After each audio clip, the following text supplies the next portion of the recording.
안녕하세요. 아이코리아 TV의 교사 전수경, 정아진입니다. 선생님, 그럼 오늘은 어떤 이야기를 하죠? 이제는 아이들 그리고 학부모님들을 처음 만났을 때 저희가 교사로서 어떤 관계를 맺게 되는지에 대해 얘기해보면 좋을 것 같아요. 선생님은 아이들을 처음 만났을 때 어떠셨어요?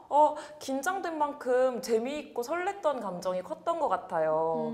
사실 유아지만 저희가 1대1로 관계를 맺는 거다 보니까 딱 신학기가 되어서 수많은 아이들과 새로운 관계를 형성하는 게 많이 어렵기도 했지만 그만큼 재밌는 과정이었어요. 아이들을 처음 만났을 때 첫날 저는 이름 매칭하고 그런 거에 되게 여념이 없었던 것 같아요. 물론 아이들이 오기 전에 원서를 보면서 사진을 보고 이름을 보면서 많이 외우는데 막상 만나면은 아이들 얼굴이 다르잖아요. 그래서 막 딱 봤을 때 너가 누구였던가? 이렇게 말을 하게 되더라고요. 그래서 첫날은 그 아이의 약간 성향, 기본적인 성향과 얼굴, 이름을 이렇게 매칭시키는 거에 이렇게 정신없이 생활했던 것 같아요. 맞아요. 그래서 그런 게 되게 중요한 문제다 보니까 저는 원서에 학부모님들이 좀 유념해야 될 사항이라던가 아이의 특성, 개개별 아이의 특성, 그리고 뭐 알레르기 상황 뭐 이런 걸 자세히 써주시니까 그걸 좀 숙지하고 또 선생님이랑 제가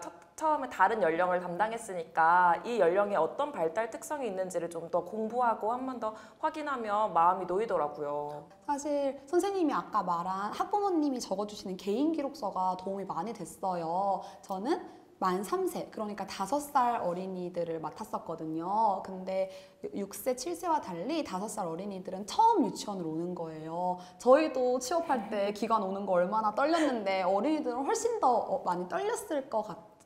떨리는 게 당연한 거잖아요. 그래서 5살 어린이들 경우에는 들어오는 걸 힘들어하는 어린이들이 많아요. 그럴 때 어머님이 적어주시는 개인 기록서가 도움이 많이 됐어요. 예를 들어서 개인 기록서에 저희는 어떤 놀이를 좋아하는지, 관심사가 뭔지를 적어달라고 부탁드리거든요. 그래서 이 어린이가 예를 들어 블럭놀이를 좋아해요, 뭐 차를 좋아해요 라고 말했을 때는 뭔가 교실에 있는 차 인형을 들고 가서, 차 놀잇감을 들고 가서 이거 봐봐, 막 너가 좋아하는 거 아니냐? 이거 진짜 재밌겠지? 이렇게 얘기를 하고 아이가 좀 반응을 하면은 이거 교실에도 엄청 많은데 우리 한번 볼까? 가서 찾길 만들까? 이렇게 얘기를 하면서 좀 이게 들어올 수 있도록 유혹했던 것 같아요. 맞아요. 그런 개개인의 특성이 정말 중요한 것 같아요. 그리고 만 3세는 당연히 선생님 말씀대로 훨씬 더 부모님하고 보호자님하고 분리되는 걸 힘들어하니까 그런 게 꼭 필요할 것 같아요. 저도 저희 반 아이가 들어오기 힘들어할 때 책을 좋아하는 아이의 경우 좋아하는 책을 한 권 고르면 선생님이 그걸 처음부터 끝까지 다 읽어줄게 이렇게 말하면서 마음을 좀 안심시켜 주려고 노력했던 기억이 나요. 맞아요. 일단 아이들이 첫 등원을 했을 때는 처음 보는 부모님 외에 성인일 수 있잖아요. 그렇기 때문에 따뜻하고 밝은 모습으로 인사를 해주는 게 중요한 것 같아요. 선생님은 어린이들 처음 등원했을 때 어떻게 인사하셨어요? 저는 일단 한 명 한 명 눈높이를 맞추기 위해서 되게 노력을 많이 했어요. 그래서 허리를 숙여서 아이들 키높이에서 눈을 맞추면서 인사하고 선생님은 어느 반 정아진 선생님이야 라고 말을 해주면서 1년 동안 잘 지내보자 말하고 최대한 따뜻하게 반겨주려고 노력을 많이 했어요. 네. 그리고 학부모님들께도 사실 처음 인사드리는 게 중요하잖아요. 맞아요. 네. 사실 학부모님과의 관계는 모든 선생님들이 어려워하실 만한 일인 것 같아요. 특히 저희 같은 신규 교사들은 되게 막연한 조금 걱정거리이긴 하잖아요. 학부모님과 어떻게 소통하면 좋을지. 선생님은 학부모님과 좀 소통하는데 이제는 좀 편해지셨어요? 지금은 많이 편해졌죠. 지금은 그나마 많이 편해졌는데 저도 아직 완전히 편할 수는 없는 것 같아요. 긴장되는 부분도 있고 학부모님께서 믿고 저희 기관에 그리고 저에게 아이들을 맡겨주시는 거니까 그만큼 신뢰를 드리려고 노력을 많이 해요. 학부모 대 교사의 관계이지만 똑같이 인간 대 인간의 관계이기 때문에 제가 진심으로 다가가고 소통하려고 노력해 주시면 학부모님도 똑같이 진심으로 다가와 주시더라고요. 맞아요. 오히려 제가 막 너무 조심스럽게 대했을 때 학부모님도 부담스러워하시고 네 선생님 이러면서 학부모님도 같이 저자세가 되시고 이랬었거든요. 그래서 좀 시간이 지나고 나서는 아이라는 그 딱 유아라는 공통적인 관심사가 있잖아요. 이게 정말 크다고 생각하거든요. 그래서 그 아이라는 공통적인 관심사를 두고 학부모님과 저와 소통을 하는 거기 때문에 훨씬 더 편하게 그리고 조금 더 친근하고 또 어쩔 때는 좀 더 전문가 같이 막 이렇게 소통을 한다면은 많이들 도움이 되실 것 같아요. 맞아요. 사실 이게 유치원 교사의 엄청나게 큰 매력이자 장점일 수 있는 게 1년에 수십 명, 열 몇 명의 아이들을 새롭게 만나고 새로운 관계를 형성하는 거잖아요. 네, 맞아요. 학부모님들과도 마찬가지고요. 그래서 그 관계 안에서 1대1로 다 다른 관계를 맺고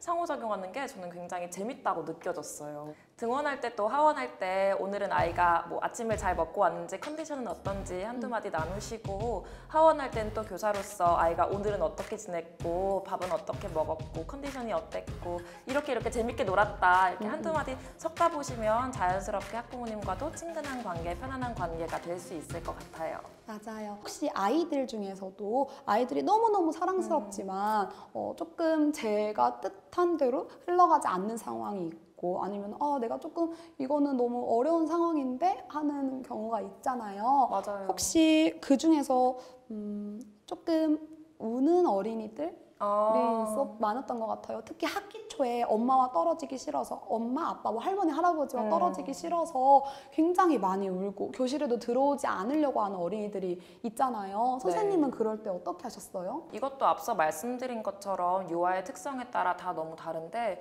정말 이게 기관이 낯설고 무서워서 우는 건지 아니면 내가 원하는 게 있는데 그게 이루어지지 않아서 우는 건지를 좀 파악할 필요가 있는 것 같아요, 먼저. 그래서 보호자와 등원을 시켜주신 보호자님과 충분히 인사를 나누도록 기다려주고 시간을 주고 이렇게 작별 인사를 충분히 할 시간을 먼저 주고 그 다음에 그 아이가 정말 원하는 걸 정말 원하는 놀이를 할 수 있도록 좀 달래주는 시간이 필요했던 것 같아요. 그리고 이건 어린 연령일수록 중요한 얘기라고 생각하는데 따뜻한 인상과 스킨십이 중요하다고 생각해요. 그 어린 연령일수록 좀 울음을 그치거나 마음을 달랠 때 안아주고 손을 잡아주고 이런 게 필요한 경우가 있잖아요. 맞아요. 그래서 교사가 그런 따뜻함을 줄 때 아이가 울음을 금방 그친다는 걸 좀 저는 느꼈어요. 오히려 시간을 좀 줬을 때 아까 선생님 말대로 기다려주고 시간을 줬을 때 아이들이 마음의 준비를 할 수 있게 해줬을 때 더 효과가 크다는 것도 느꼈었어요. 네. 그리고 아무래도 기관이라는 게 많은 친구들과 상호작용을 하는 공간이다 보니까 아이들도 학기 초가 지나고 다양한 친구와 우정을 맺다 보면은 안에 미리 등원해 있는 친구들을 보고 더 잘 교실 안으로 들어오고 학부모님들과 인사하고 이렇게 떨어질 수 있는 것 같아요. 아무래도 어린 연령이다 보니까 말로 자신의 감정이나 생각을 표현하는 게 서투르잖아요. 그래서 말보다는 몸이 먼저 나가는 어린이들도 있어요. 그런 경우에는 그런 어린이들한테는 선생님 어떻게 지도하세요? 굉장히 어려운 부분인데 사실 물리적인 폭력을 가한다는 건 저희가 정말 단호하게 막아야 하는 부분이잖아요. 맞아요. 그래서 그런 일이 생기지 않게 1차적으로 예방적인 차원에서 잘 관찰하고 교사가 교실 전체를 보면서 그런 갈등 상황이 생길 것 같을 때 바로 달려가서 중재할 준비를 항상 하고 있어야 해요. 맞아요. 그리고 그런 상황이 혹시라도 발생했다면 굉장히 단호하게 전 얘기를 해요. 왜 이게 안 되는 행동이고 교실 안에서 이런 일은 절대 일어날 수 없다는 걸 말을 해줘요. 하지만 그 일이 일어나게 된 원인이 또 존재하잖아요.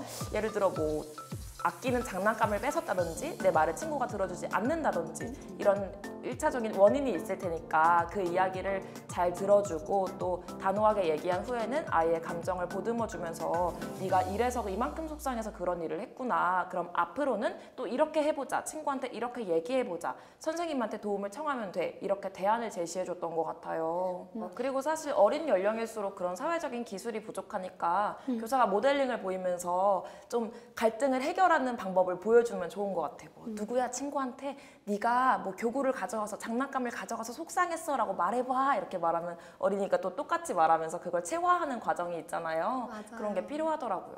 그럼 선생님 그 울거나 아니면 다른 친구를 이렇게 때리려고 하거나 그런 딱 문제 행동을 보이는 아이들 외에 전반적으로 아이들과 소통할 때 선생님이 중요하게 생각하시는 부분 같은 게 있을까요? 이거는 교사의 가치관인 거잖아요. 교육 철학이라던가 그런 거라서 이건 정말 저의 개인적인 이야기이긴 하지만 권위적인 교사상을 추구하기보다는 어린이들이랑 같이 뛰어놀고 약간 어린이들의 눈높이에 맞춰줄 수 있는 교사상을 저는 스스로 약간 정했었어요. 그래서 어린이들이랑 얘기할 때 때 꼭 뭔가 조언을 해주거나 그렇게 하기보다는 공감을 많이 해주는 선생님, 그리고 그때 그 어린이의 감정을 같이 감정에 동화돼서 같이 웃어주고 같이 속상해해주고 따뜻한 선생님을 하려고 해요. 그래서 진짜 주말을 지내고 나서 어린이들을 만나면은 이제 또 힘든 월요일의 시작이긴 하지만 약간 주말 동안 못 본 친구를 만나서 어떻게 지냈는지 물어봐야겠다 해서 어린이들한테 주말 동안 어떻게 지냈어? 너무너무 보고 싶었어 얘기하면서 공감대 형성을 하는 그런 선생님이 되고 싶어서 계속 얘기를 하고 있어요.